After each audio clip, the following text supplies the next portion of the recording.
Histoire de la Sicile, partie 31. Les Kabyles. Au 7e siècle, bien que déjà métissé, le peuple sicilien est composé majoritairement de deux peuples, des Grecs et des Berbères hellénisés, c'est-à-dire que tout le monde parlait grec, mais plus précisément le grec byzantin. Ils étaient répartis un peu partout, et puis de toute façon se métissaient entre eux, mais il y avait surtout des Grecs du côté oriental, donc à l'est de l'île, et il y avait surtout des Berbères du côté occidental, donc à l'ouest de l'île. Bien que majoritaires, à cette époque, les Siciliens ne sont pas tous chrétiens. Et même ceux qui l'étaient, eh bien, ils étaient divisés en deux groupes. D'un côté, les Ariens et de l'autre, les Nicéens. Mais ça, on en parlera un peu plus après. Mais sinon, il y avait aussi des Juifs, des vénérateurs des déesses berbères, grecques, égyptiennes, sicanes, sicules, et même arabes. Et phéniciennes, bien sûr. Sans oublier certaines croyances très anciennes et surtout des pratiques comme l'animisme et le manisme. Donc le manisme, c'est le culte des ancêtres.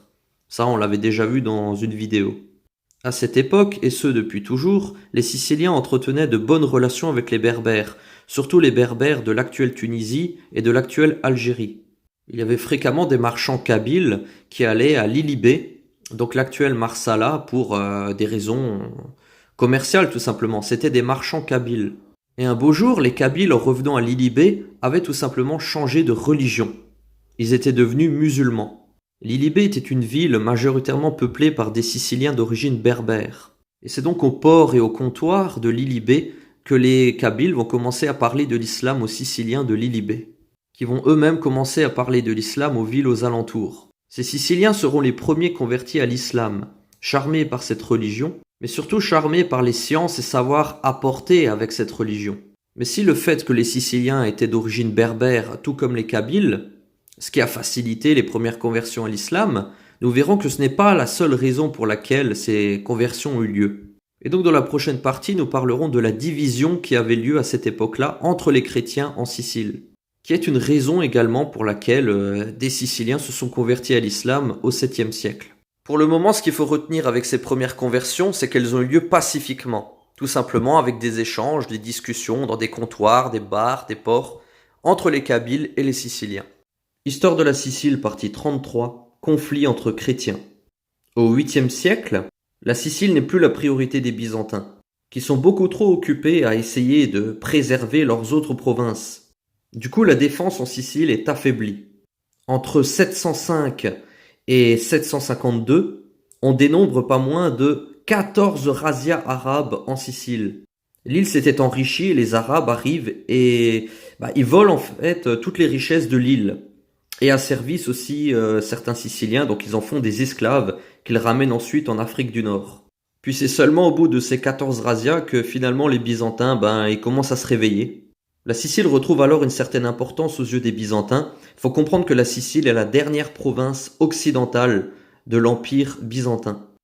La Sicile devient le point de rencontre entre les Romains et les Byzantins lorsqu'ils veulent se retrouver. Sauf que ces rencontres finissent à chaque fois en querelle, voire en guérilla urbaine. Entre chrétiens, je précise. Il y a plusieurs débats au sein de la chrétienté qui tournent majoritairement autour de l'interdiction ou l'autorisation des statues, des peintures, bref, des représentations religieuses. Les Byzantins sont contre car ils considèrent cela comme de l'idolâtrie. Et donc l'église romaine va petit à petit se détacher de l'église grecque et davantage se rapprocher des Francs. La Sicile devient le champ de bataille entre les chrétiens d'Orient et les chrétiens d'Occident. L'église sicilienne, quant à elle, elle décide un peu de faire ce qu'elle veut. Elle n'accepte pas l'interdiction du culte des images, par contre elle se rapproche davantage de Constantinople. Pour les rites grecs, on peut dire qu'elle se détache de Rome concernant les rites. Donc elle accepte certaines réformes et elle en refuse d'autres. Mais le christianisme en Sicile est beaucoup plus proche de celui de Constantinople que celui de Rome. Le christianisme commençait à s'imposer en Sicile, mais sa route a rapidement pris fin. Alors d'abord juste une petite carte pour que vous compreniez un peu mieux la situation religieuse au 9e siècle. Donc vous voyez, la Sicile, même si elle est en Occident, elle est liée à l'Orient. En même temps, c'est pas tellement loin pour la Sicile, quoi, vu qu'elle est au milieu de la Méditerranée, donc bon. Bref, en 827, la dynastie Achlabide arrive en Sicile. Alors je précise, généralement en français on dit Aglabid, mais j'ai vu que le nom vient de Erleb. Alors je me suis dit, bon, est-ce que je dis Erlabid, est-ce que je dis Aglabid? Bon, je veux dire Erlabid, et puis si jamais vous me dites c'est pas comme ça qu'on dit, bah je dirais Aglabid. Je trouve ça moche. Bref, la suite dans la prochaine vidéo. Histoire de la Sicile, partie 34, les Aghlabides. Depuis l'an 652, il y avait de plus en plus de conversions musulmanes en Sicile, principalement du côté occidental de la Sicile. Et en l'an 800, les Byzantins et les Aghlabides avaient signé un traité de paix et de non-agression. Alors on peut se demander, mais pourquoi est-ce que les Aghlabides décident d'envahir la Sicile en 827? Pourquoi est-ce qu'ils attaquent la Sicile? Alors pour comprendre, il faut se tourner vers Euphémius. C'est le commandant de la flotte byzantine en Sicile. Euphémius est avide de pouvoir et de richesse. Il veut devenir empereur. Ouais, rien que ça. Du coup, il est en conflit avec l'empereur Michael II, qui est empereur depuis 820. Puisqu'il ouvre un peu trop sa gueule et qu'il fait que dire qu'il va devenir empereur, du coup l'empereur décide de lui faire couper le nez. Ouais. Du coup, lui dit, bon, c'est quand même chaud, je vais arrêter d'embêter tout le monde. Non, en fait, pas du tout. Il décide de faire un coup d'état en Sicile, et à Syracuse, il s'autoproclame empereur. Sauf que, j'ai envie de dire, bien évidemment, les Byzantins, ils acceptent pas. Et du coup, il est obligé d'aller se planquer en Ifriqiya. Ifriqiya, ou Royaume d'Afrique, qui tient son nom d'ailleurs de la déesse berbère Ifri, qui était vénérée autrefois par les Sikanes. Bref, Ifriqiya fait désormais partie de la dynastie Aghlabide. Et du coup, il décide d'aller demander de l'aide à l'émir Zaidat Allah. Sauf que Zaidat Allah, il peut pas trop faire ce qu'il veut. Du coup, il va demander conseil au grand juriste de Kairouan. Donc c'est la capitale des Aghlabides. Les grands juristes au début, ils sont pas trop chauds, parce que quand même, affronter l'Empire byzantin, c'est pas rien. N'empêche qu'ils se rendent bien compte qu'en Sicile, les gens sont totalement désunifiés, surtout d'un point de vue religieux. On peut pas vraiment dire que la Sicile soit chrétienne. Les gens font un peu ce qu'ils veulent, et puis même les chrétiens, les prêtres et tout, ils sont sans arrêt en train de s'entretuer. Voilà. Puis finalement, ils se disent que c'est peut-être l'occasion de démontrer la puissance de la dynastie Aghlabide. Et c'est pour cette raison que le 14 juin 827, dirigé par Hesed ibn el-Fouret, arrive en Sicile 700 cavaliers et 10 000 fantassins. Une armée composée essentiellement de Berbères et de Perses. Alors autant vous le dire tout de suite, Euphémius, il va jamais être empereur en fait. Et la Sicile byzantine touchait à sa fin. Histoire de la Sicile, partie 35, une longue conquête. Donc comme nous l'avons vu, les Aghlabides arrivent en Sicile à Mazara en 827. Très vite, la partie occidentale de l'île est conquise, conquête facilitée par les Siciliens musulmans. Et en 831, la Sicile entre dans le monde musulman et fait désormais partie du Maghreb. Elle est alors appelée El Jazira es-Sikilia, ce qui veut tout simplement dire l'île de Sicile. À partir de 831, Syracuse n'est plus la capitale de la Sicile, remplacée par Palerme. Toute la partie occidentale de l'île est conquise par les Aghlabides, ce qui correspond à peu près aux terres qui avaient été autrefois conquises par les Carthaginois. Une grande vague migratoire berbère arrive en Sicile. La plupart sont des réfugiés parce qu'en Afrique du Nord, les Arabes n'ont pas été très cléments avec les Berbères.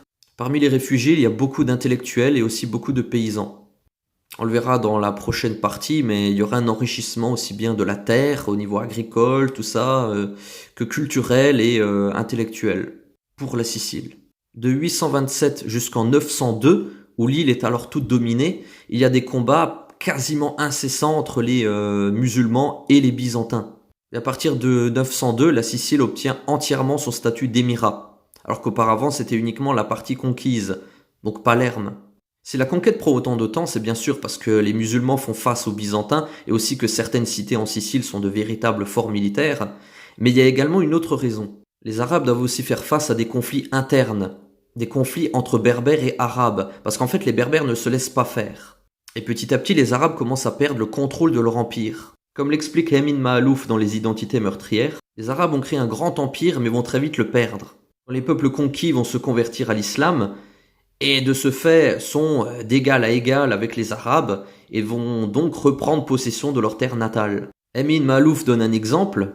Si un chef mongol arrivait aux portes de Bagdad et récitait la Shahada, il était de ce fait converti à l'islam et ils étaient obligés de lui ouvrir les portes. et donc il pouvait devenir le chef de Bagdad. Parce que l'islam interdit de faire des distinctions entre les peuples, il n'y a que des musulmans. Les berbères musulmans, quant à eux, qu'on appelle parfois les sarrasins, ils n'ont pas prévu de se laisser faire. Ils ne veulent pas se laisser dominer en Afrique du Nord par les Arabes. Mais bon, ça c'est un autre sujet. En tout cas, c'est ce qui explique la longue durée de la conquête de la Sicile. Car les Arabes, du coup, doivent s'occuper également de conflits internes. Dans la prochaine partie, on parlera d'une autre dynastie, celle des Fatimides, qui ont conquis eux aussi la Sicile. Puis, dans une autre encore partie, on parlera de tout l'enrichissement qui a lieu en Sicile. Ce qui nous amènera du coup à l'âge d'or de la Sicile. Mais bon, ça c'est pour plus tard. Histoire de la Sicile, partie 36, les Fatimides. La Sicile ayant une forme triangulaire, les Achrabides décident de découper la Sicile en 3 districts. Le Val di Mazzara, peuplé majoritairement par des musulmans, le Val d'Emona, peuplé majoritairement par des chrétiens, et le Val di Noto, peuplé aussi bien par des musulmans que par des chrétiens. C'était kiff-kiff. Ainsi que des juifs dans les 3 districts, mais surtout à Ortigia, donc dans l'ancien quartier de Syracuse, et à Palerme. Parce que il y a en fait beaucoup de juifs qui sont venus durant cette période, parce que les juifs étaient protégés par les musulmans, mais ça on en parlera dans une autre partie. En attendant, nous ce qui nous intéresse, c'est qu'en 909 arrivent en Sicile les chiites fatimides. C'est une dynastie qui fut possible grâce à l'association entre les Égyptiens et le royaume de Koutama. D'ailleurs c'était surtout grâce au royaume de Koutama. C'était un royaume peuplé majoritairement de Kabyles et de Chaouis. Il s'agit de 2 tribus berbères qui existent encore aujourd'hui en Algérie. Bref, comme on l'avait vu dans la partie précédente, les Arabes ne dominent plus l'Afrique du Nord, les Berbères reprennent possession de leur terre natale. Une nouvelle grande vague migratoire va arriver en Sicile. Bon, la Sicile, la concernant, bon là on va juste un petit peu zoomer sur la carte. Voilà, c'est mieux. Bref, en 947, la Sicile devient un émirat autonome, parce qu'elle est confiée à une famille locale, une famille sicilienne, la famille des Kalbites. Sauf que les Kalbites, en fait, ils sont d'origine arabe, et ça ne plaît pas aux Berbères. Et du coup, les Kalbites vont se faire attaquer par les Berbères, plus précisément les Zirides. Zirides qui vient du Tamazirt Izirien, ces derniers étant majoritairement des Kabyles. Suite à plusieurs conflits, l'île est alors partagée en 4, enfin, on va dire qu'elle est donnée à 4 caïds, c'est-à-dire des seigneurs locaux, qui se font sans cesse la guerre. Tout le monde veut posséder la Sicile, en Sicile c'est l'anarchie. L'un de ces 4 seigneurs, donc l'un de ces 4 caïds, va faire exactement la même erreur qu'Euphémius. Il s'agit de Ibn el-Tuma, qui va faire appel à une puissance étrangère, pas n'importe qui, à un peuple scandinave, plus connu sous le nom de peuple normand. Les Normands posent donc le pied en Sicile en 1061, dirigés par le comte Roger. Mais bon, avant de passer aux Normands, on va voir dans une prochaine partie qu'est-ce que les musulmans ont apporté en Sicile. Parce qu'en fait, ils ont contribué à ce qu'on appelle l'âge d'or de la Sicile. Alors, c'est pas encore vraiment l'apogée de l'âge d'or de la Sicile, c'est que le début, mais les musulmans ont vraiment apporté énormément. Et c'est ce qu'on va voir ensemble. Histoire de la Sicile, partie 37, la Sicile musulmane. Alors, les Grecs avaient apporté le poulet, les olives, l'huile d'olive, également la grenade. Les Romains, eux, ils avaient apporté le raisin, le vin et bien sûr les figues venues d'Égypte. Les musulmans, eux, ils vont quasiment apporter tout le reste, sauf ce qui viendra plus tard d'Amérique. Les musulmans étaient majoritairement d'origine berbère. Il y avait aussi des Arabes, il y avait aussi des Levantins, des Andalous, des Perses et même des Indiens. Bref, tout le monde musulman, et le monde musulman va apporter énormément de nouvelles choses en Sicile. Plein de nouveaux légumes comme les aubergines, les épinards, les petits pois, les lentilles, les fèves, les poivrons, les artichauts, les pois chiches, etc. Aussi des fruits comme les fraises, la pastèque, les citrons, les oranges, la caroube, mais aussi les amandes, les pistaches, etc. Aussi certaines céréales, certaines graines comme le riz, le sésame ou encore les graines de courge, de tournesol. Et du coup, la plupart des spécialités siciliennes actuelles sont nées il y a 1000 ans durant l'ère musulmane. Comme le fameux couscous de pêche, donc le couscous de poisson, qui est le couscous sicilien. Il est d'origine berbère et notre couscous à nous, qui se trouve aussi parfois en Tunisie, il est consommé à base de poisson, pas de viande. Alors on peut aussi parler des spongi, qu'on appelle aussi crispetti, et sfinci, ce qui veut dire éponge, et à la base, en Sicile, se disait sfenge. Et c'est encore consommé, pas que en Sicile, aussi en Afrique du Nord, en Albanie, et en fait dans pas mal de pays musulmans méditerranéens. En Sicile, on le mange généralement le 11 novembre, si je dis pas de bêtises, donc à la Saint-Martin. Donc ça marque le début de l'été sicilien. Donc on s'assoit autour d'une table, voire par terre, certains carrément. Généralement c'est autour d'un saladier où il y a justement les crispetti à l'intérieur. Puis on les prend avec les mains et on les trempe dans des coupoles. Et dans les coupoles, il y a généralement du miel, du sucre, du vino cotto, du caramel, etc. On peut aussi parler des panelli, c'est un peu les frites de la Sicile, hein, si on veut. C'est à base de pois chiches, c'est de la farine de pois chiches frites, en quelque sorte c'est ça. C'est consommé généralement avec du poulet ou dans des sandwichs. En gros, tu prends du pain sicilien et tu mets à l'intérieur des panelli et tu manges. Alors visiblement 3 minutes ça suffit pas. Alors la suite, tout de suite dans la prochaine partie. Histoire de la Sicile, partie 38, la cuisine sicilienne. Bon, en gros, c'est la suite de la précédente vidéo, quoi, parce que j'avais pas le temps. Bref. Du coup, c'est également durant cette période qu'est apparu le lait d'amande, également la pâte à tartiner de pistache. Donc, c'est pas des trucs modernes, hein. Les véganes, ils essayent un peu de nous voler le truc. Ouais, c'est des inventions européennes, modernes et tout. Pas du tout. On faisait déjà ça il y a 1000 ans. Calmez-vous. Bref, il y a aussi la fameuse granita siciliana. Et elle, à la base, elle est originaire de Chine. Les musulmans appelaient ça le sorbet. Le sorbet qui est un mot rentré dans la langue française, quoi. Bref, à la base, ça vient de Chine et ça a été apporté en Sicile et les Siciliens l'ont transformé. La plus connue en Sicile, enfin il y en a deux vraiment très connues, c'est celle au citron. Et ma préférée qui vient de ma ville d'origine, la granita di latte di mandorla. Alors celle-là, au lait d'amande, magnifique. Mais bref, du coup, il y a 1000 ans, il n'y avait pas de frigo et tout, donc comment on faisait? Eh bien, on fabriquait la granita à partir de la glace de l'Etna, en gros du volcan. D'ailleurs, pour la petite anecdote, toutes les glaces italiennes sont originaires de Sicile. Il y a aussi la caponata siciliana. À partir des fromages berbères est aussi apparu la ricotta, qu'on appelait autrefois en arabe sicilien azzabbena. Et toujours à partir de lait de brebis, parce qu'en fait, il n'y a pas de vache en Sicile. Sauf dans les montagnes, dans les Nebrodi. C'est le seul endroit où il y a des vaches siciliennes et également le seul endroit de la Sicile où on peut trouver des cochons. Mais c'est des cochons noirs sauvages.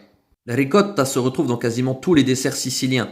Inspiré des desserts à la crème germanique, les Siciliens vont utiliser la ricotta pour faire leur propre gâteau. Et par exemple celui-là, au cannolo, qui est sûrement le plus connu. D'ailleurs, l'histoire de cannolo, elle est un peu spéciale. Le cannolo, il est apparu durant l'ère musulmane. En fait, c'était une jeune femme qui voulait essayer de courtiser le sultan. Et du coup, elle a créé ce gâteau en forme de la minchia, du pénis du sultan, fourré avec ce à quoi devait être fourré, l'attribut du sultan. Bref. D'ailleurs, dans la même idée, on a les seins de Sainte Agathe en Sicile. Je pense que j'ai pas besoin de préciser. Avec la ricotta, on peut aussi parler de la cassata siciliana. Alors pourquoi je vous parle de la cassata siciliana? C'est à cause du nom. En fait, cassata en siculo saracino, donc en arabe de Sicile, ça voulait dire gâteau. Cassata siciliana, en fait, ça veut dire, si vous voulez, c'est un peu la tourte sicilienne, le gâteau sicilien. Bref, ça me suffit toujours pas. On mange trop de choses. Du coup, je vais faire encore une troisième petite partie. Donc la suite tout de suite. Histoire de la Sicile, partie 39, culture maghrébine. Donc c'est la troisième et dernière partie de la cuisine sicilienne. Les musulmans ont apporté en Sicile certaines épices comme le sucre ou encore le safran. Le safran qui est l'épice la plus utilisée dans la cuisine sicilienne. D'ailleurs ce paradoxe est justement l'une des raisons pour lesquelles je me suis intéressé à l'histoire de la Sicile parce que je comprenais pas trop. Il y avait des choses que, par exemple, les bâtiments d'origine arabo-berbère, où il y a plein de choses, et le safran, qui est l'épice, l'une des épices les plus riches au monde, et pourtant la Sicile est très pauvre. Alors je comprenais pas, je me disais comment un peuple aussi pauvre peut se permettre même d'avoir pensé, ne serait-ce que penser mettre du safran dans sa cuisine. Je comprenais pas. Puis du coup, en étudiant l'histoire de la Sicile et que j'ai compris qu'autrefois la Sicile était très très riche avant de se faire dépouiller en fait par l'Italie, ce qui me paraissait être un paradoxe ne l'est plus. Bref, c'était juste une petite anecdote personnelle pour dire pourquoi en gros j'ai étudié l'histoire de la Sicile pour mieux comprendre mon île. Alors le safran est pas mal utilisé du coup dans la cuisine sicilienne. L'une des utilisations les plus connues c'est pour faire les arancini. Alors les arancini, qu'est-ce que c'est? C'est des sortes de boules de riz frites qui ont beaucoup évolué avec le temps. Aujourd'hui, généralement, il y a de la viande hachée, de la mozzarella, des petits pois, bref. Si vous voyez bien la couleur là sur l'image, eh bien en fait, on mélange le safran, enfin, on prend du safran, du riz et on fait une sorte de mélange pour colorer le riz tout simplement, pour qu'il y ait une couleur orange. Parce que arancina, en fait, ça veut dire petite orange. En gros, le safran est utilisé uniquement pour la couleur. Depuis 2010 environ, on trouve plein de nouvelles sortes. Il y avait déjà celle alla carne, c'était la traditionnelle. Et ensuite al prosciutto. Et ces dernières années, il y a plein de sortes. Champignons, épinards, bref, il y a plein de nouvelles sortes. Mais du coup, les arancini, on en mange depuis environ 1000 ans. Alors pourquoi est-ce que j'ai autant insisté sur la cuisine sicilienne? C'est pour vous montrer qu'en fait, la plupart des spécialités datent de la Sicile musulmane. Et des choses que nous mangeons en Sicile, et on a tendance à croire que on les mange uniquement en Sicile, parce qu'on se tourne vers l'Europe, on les trouve pas en Europe, mais il suffit de tourner la tête et regarder en Afrique du Nord ou dans certains pays musulmans, et ils mangent la même chose que nous. Genre le couscous sicilien, il y a des Siciliens qui croient que le couscous existe que en Sicile, alors que non, le couscous à la base est d'origine berbère. La culture sicilienne reste encore aujourd'hui très influencée, très proche de la culture maghrébine, puisque la Sicile faisait partie du Maghreb. Et ça se voit surtout avec la cuisine. Bref, dans la prochaine partie, on va parler des sciences islamiques et des savants musulmans. Parce que les musulmans n'ont pas que apporter des choses à manger. Histoire de la Sicile, partie 40, les savants musulmans de Sicile.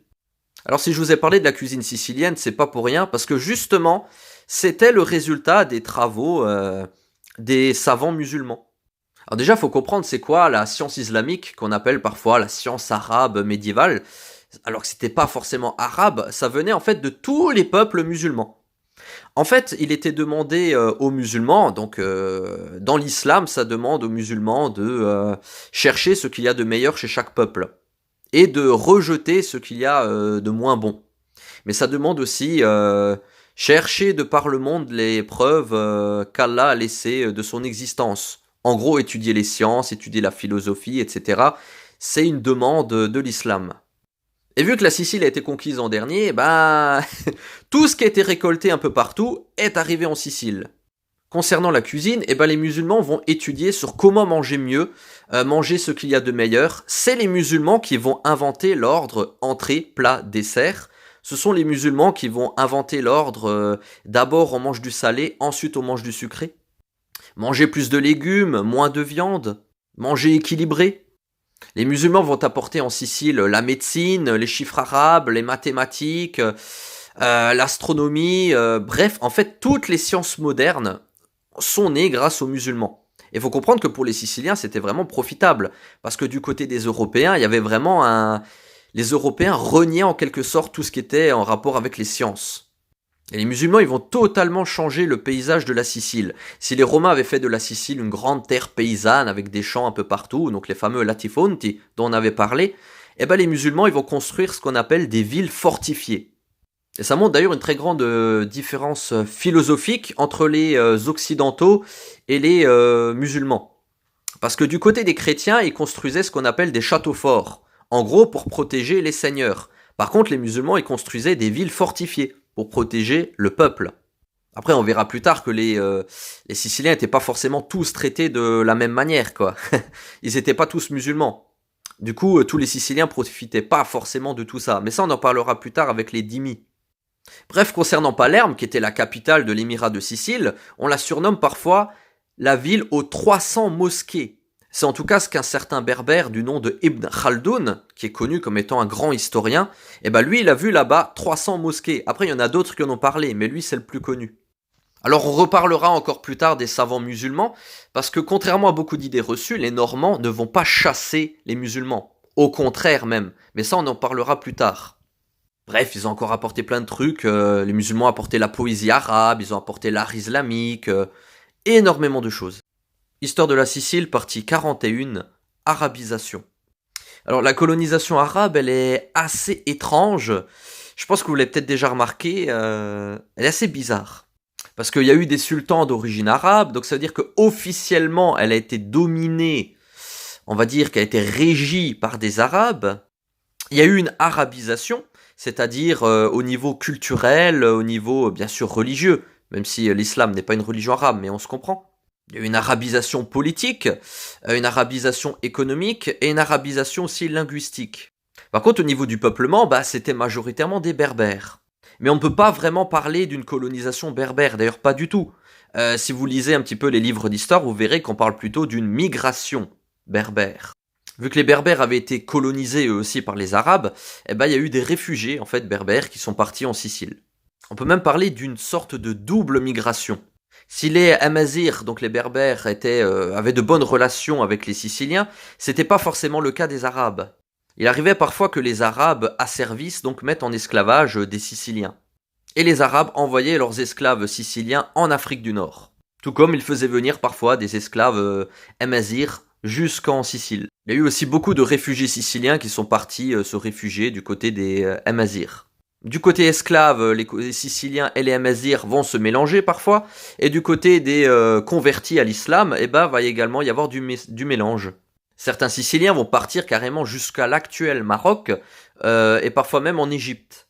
Du coup, c'est pour ça que je parle de double migration, parce qu'il y a des Amazirs qui viennent en Sicile, et il y a des Siciliens qui viennent chez les Amazirs, donc en Afrique du Nord.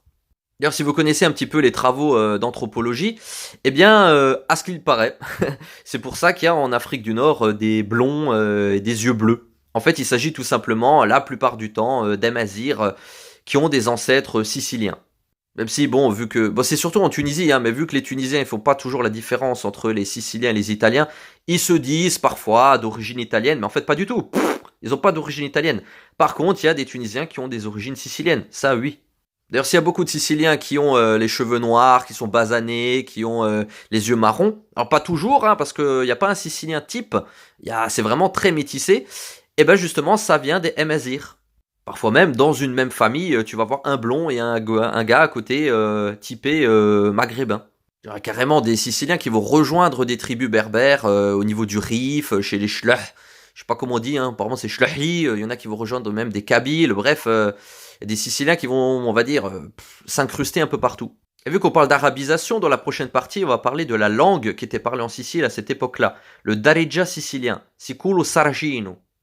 Histoire de la Sicile, partie 42, le Darija sicilien. Du 8e jusqu'au 16e siècle, avec l'expulsion des Juifs, va exister en Sicile un dialecte, plus précisément un dialecte arabe, appelé le Siculo Saracino ou Darija siciliano. Le Siculo Saracino, déjà ce mot est composé de deux mots. Siculo qui signifie bien sûr le sicilien et Saracino qui signifie les berbères musulmans. Le Siculo Saracino c'était un dialecte arabe maghrébin et ce dialecte arabe maghrébin a remplacé le grec qui était parlé par les Siciliens. D'ailleurs au passage, le Siculo Saracino ça existe encore. Alors ce n'est plus parlé en Sicile mais c'est parlé à Malte. Alors ça a été légèrement modifié, mais la langue maltaise est considérée comme étant issue de l'arabe de Sicile, qui est d'ailleurs très proche du Darija tunisien. Alors à cette époque-là, les Siciliens se saluaient en se disant « Assalamu alaikum wa rahmatullah wa barakatuh ». Alors cette salutation a évolué aujourd'hui dans certains villages encore, et il y en a qui se saluent en se disant « Assabbinareka », qui vient à la base du salut musulman. D'ailleurs, à partir de Salemi, qui veut dire la paix, les Amazirs vont construire une ville que les Siciliens connaissent bien, la ville de Salemi, qui sera la première capitale de l'Italie. Mais ça, on en parlera bien plus tard. Mais du coup, Salemi, ça veut dire la paix. Alors, je sais pas si une vidéo, ça va suffire, mais je vais vous parler un petit peu du vocabulaire, un peu du Siculo Saracino. Quelques mots, tout simplement. D'ailleurs, au passage, vous m'avez demandé de montrer des photos de la Sicile, mais justement, toutes les images que je vous montre, c'est la Sicile. Genre là, ici, c'est Palerme. Le château, juste avant, c'était à Cefalo. Alors, je vais vous présenter quelques mots, comme Bizzef, Gebbia, Tanura, Zucco, Mdina, Khedem. Alors, Khedem, c'est spécial parce que ça a donné en sicilien moderne Gaddemi. Gaddemi, c'est un peu le larbin. C'est celui-là qui est chargé de faire la ricotta. Zibibbo, qui a été remplacé par Rachina. Mais Zibibbo, en fait, son nom existe encore, mais pour un vin bien spécifique, un vin un peu liquoreux, très sucré, qu'on appelle lo Zibibbo. Zagara, qui a été remplacé par Chiuri, mais Zagara, ça existe encore pour désigner la fleur d'oranger. Alors dans la prochaine partie, vu que celle-ci suffit pas, je vais vous donner quelques mots siciliens modernes qui viennent justement du Siculo Saracino. Histoire de la Sicile, partie 43, héritage linguistique maghrébin. Alors ce que j'ai pas dit concernant le siculo saragino, c'est que c'était pas que parlé en Sicile, mais également à Malte. Bon, c'est évident puisqu'ils le parlent encore, mais aussi en Calabre, un petit peu dans les Pouilles, dans pas mal d'îles autour de la Sicile, et aux îles Kerkena, donc c'est près de la Tunisie. Bref, du coup il existe encore aujourd'hui pas mal de mots originaires de cette langue dans le sicilien moderne. Quel Sicilien n'a jamais entendu ses tantes dire bi miskina ou alors miskinu, qui signifie tout simplement le ou la pauvre. Alors pas pauvre en argent, mais pauvre en chance. Je rappelle que la croyance du mauvais œil est une croyance antique qu'on avait déjà vue dans les premières vidéos, originaire d'ailleurs des Amazigh, mais qui, tout comme les guérisseuses, existent encore aujourd'hui en Sicile. Bref, je vais vous donner un peu de vocabulaire. Farenna balata, qui vient de l'arabe balet, donc faire une balade, une promenade. Tagliari, qui veut dire regarder. Tabutto, imutti, babalushi, giugiulena, limun, farfala, shabbat, cabano, casba. D'ailleurs, la casbah, on en parlera un petit peu parce qu'à Mazara del Vallo, il y a encore une casbah, mais bon, on en parlera peut-être dans une vidéo. Gameddu. Alors Gameddu, je trouve, il est super intéressant. Donc c'est le chameau. Gameddu, en vieux sicilien, ça se disait camello. Et provient directement du siculo saragino, camello. D'ailleurs, quand on parlera des Souabes, surtout de Frédéric II, qui a créé le vieux sicilien, donc la langue sicilienne, on verra qu'il y a pas mal de mots du siculo saragino qui sont rentrés, bien sûr, dans le sicilien, mais par l'intermédiaire du sicilien vont rentrer dans pas mal de langues européennes, comme l'italien, le français, etc. Donc je pense que je vais encore faire 2 vidéos où je vais vous parler un petit peu de la situation des Siciliens à cette époque-là. Bah, en fait, il y a beaucoup de choses à dire. Il y en a qui me disent, ouais, tu parles que des Berbères, des Arabes, pourquoi tu parles pas encore des Normands? Parce que pour parler des Normands, pour parler de Roger II, il faut comprendre la situation dans laquelle Roger II arrive. La Sicile possède une situation bien particulière. Roger II va faire des choses spectaculaires pour un roi normand. Il ne va pas se comporter comme un chrétien. Et il faut comprendre pourquoi. Pour comprendre pourquoi, il faut comprendre la Sicile. Du coup, je suis obligé de parler de cette Sicile berbère. Bref, dans la prochaine partie, on va parler des dhimmi. Histoire de la Sicile, partie 44, les dhimmi. Alors je sais pas si vous en souvenez, mais je vous ai expliqué dans une vidéo qu'entre le 9e et le 11e siècle, il va y avoir une grande vague migratoire amazigh. Puis également de l'autre côté, une grande vague migratoire coloniale arabe. Les Imazighen veulent quitter Ifriqiya pour venir s'installer en Sicile, dû au conflit qu'il y a en Ifriqiya. Mais de l'autre côté, il y a les émirs arabes qui, pour ne pas qu'il y ait trop d'Amazirs, eh bien, demandent aux Arabes de venir eux aussi en Sicile. En gros, pour coloniser l'île, pour arabiser au maximum les Siciliens. Sauf que les Imazighen suivent une politique anticolonialiste arabe, et les Arabes, eux, ils suivent une politique colonialiste d'arabisation. Donc les deux s'affrontent en Sicile comme on l'avait vu. Cependant, étant devenu un grand pôle scientifique pour le monde musulman, la Sicile attire énormément de musulmans. Donc il y a également des Perses et des Andalous, donc des musulmans d'Espagne, qui viennent en Sicile. Mais parmi tous ces musulmans, qu'en est-il des Siciliens chrétiens? Contrairement aux chrétiens qui soit demandent aux musulmans de se convertir, soit les poussent à l'exil, les musulmans procèdent différemment. En Sicile, les Siciliens chrétiens et les Siciliens juifs possèdent le statut de dhimmi. D'ailleurs, c'est intéressant parce que la mafia s'inspirera de ce procédé quelques siècles plus tard. Alors, je vais vous lire ce qui est écrit dans Histoire de la Sicile de Jean-Yves Frétinier. En gros, tout individu non musulman, mâle, âgé de plus de 15 ans, n'étant ni un vieillard, ni un infirme, ni un malade, ni un prêtre, moine ou rabbin, doit payer un impôt pour recevoir une protection. C'est ce qu'on appelle la jizya. Ils doivent payer en nature ou en argent. Alors que je dis en nature, calmez-vous, je suis pas en train de parler de trucs bizarres. Alors les dhimmi doivent également payer la khayej, donc l'impôt foncier, ainsi que la zayet, qui correspond à 1/10 des récoltes, puis un impôt sur la richesse mobilière. Mais on verra dans la prochaine partie que c'est pas tout. Il y a également toute une liste d'interdictions, je vais pas toutes vous les dire, mais il y en a pas mal. Histoire de la Sicile, partie 45, situation religieuse. Le dhimmi possède plusieurs interdictions. Alors la liste elle est beaucoup trop longue, donc je vais seulement vous citer quelques exemples. Alors, du coup en échange de la protection musulmane, donc ça veut dire pour que le musulman ne le tue pas, en gros c'est ça, Le dhimmi n'a pas le droit de construire ou de rénover un lieu de culte, n'a pas le droit de lire le Coran, ne peut pas porter les mêmes habits que les musulmans, interdit de monter en cheval, ne pas porter de croix, interdit d'avoir une maison plus grande que celle d'un musulman, interdit de pleurer la mort d'un chrétien, etc. Donc en gros, il y a plein d'interdictions que les Siciliens dhimmi considèrent comme une humiliation. Alors, je rappelle quand même que déjà à l'époque, le peuple sicilien, et même durant l'Antiquité, a toujours été très fier. Et tout ça, c'est considéré aujourd'hui comme une ségrégation. D'ailleurs, ça va même plus loin. Les chrétiens doivent porter un tissu avec un cochon représenté dessus, et les juifs un singe. Alors pourquoi un singe ? Du coup, tandis que certains se convertissent à l'islam pour pouvoir profiter de toutes les sciences apportées par les musulmans, eh bien d'autres, c'est pour faire cesser ces humiliations et cesser de payer les taxes. Donc sortir du statut de dhimmi. Mais, en fait, la situation n'est pas aussi simple que ça. Parce que ça, c'est la version officielle.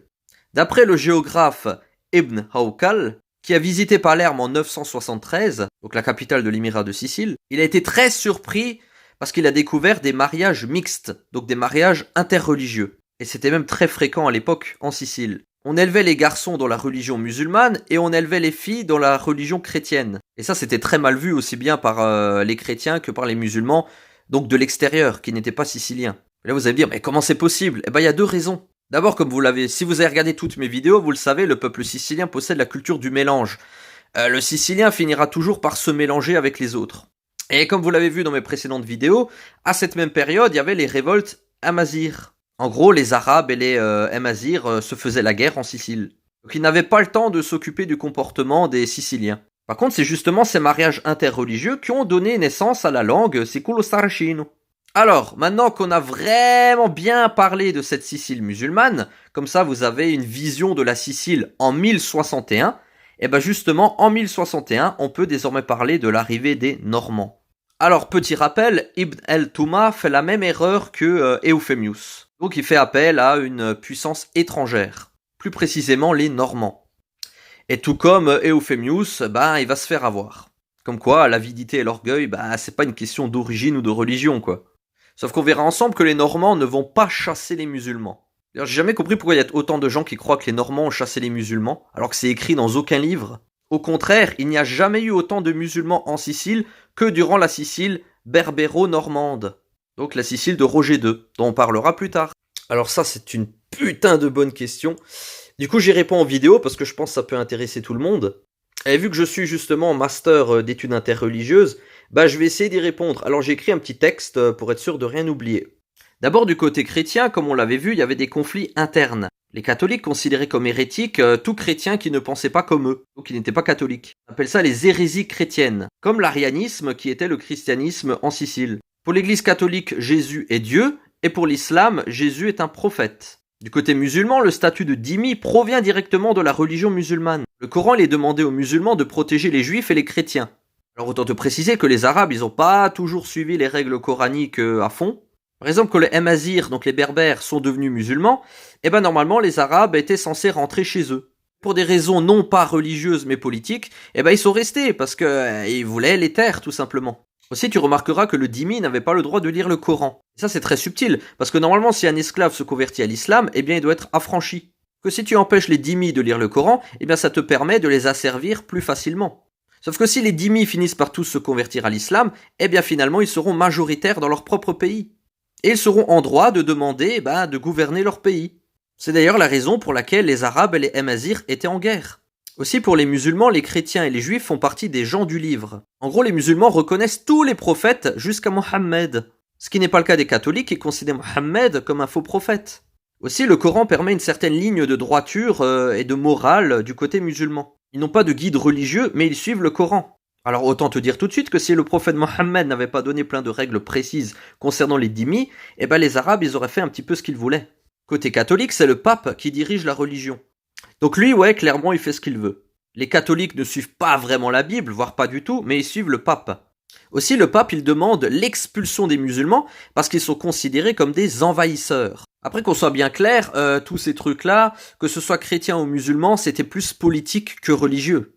Parce que ces histoires de conquête, de massacre, d'expulsion, etc., c'était politique. La religion, c'était juste une excuse. Tu le vois avec les Arabes, du moment que les Berbères, les Perses, etc., ils étaient convertis, ils étaient censés rentrer chez eux. Ils ne l'ont pas fait. Et côté chrétien, c'est parce qu'ils étaient en train de perdre toutes leurs colonies, toutes leurs richesses. Mais bref, si on devait vraiment tout simplifier, je te dirais que pour le musulman, le chrétien est un petit frère à remettre dans le droit chemin, quand pour le chrétien, le musulman est un envahisseur dont il faut se débarrasser. Alors j'ai simplifié au max, parce qu'en 3 minutes, c'est chaud. Je pense que tu as plus ou moins compris la différence entre chrétien et musulman, on va dire l'interreligieux entre eux. Au-delà de la religion, on pourrait tout simplement dire qu'il s'agissait d'orgueil et d'avidité, par le pape et par les Arabes. La religion était seulement une excuse en fait. S'ils n'avaient pas eu leur religion, ben ils auraient trouvé autre chose, pour se dédouaner. Après tout ça, ça concerne les dirigeants, pas les communautés.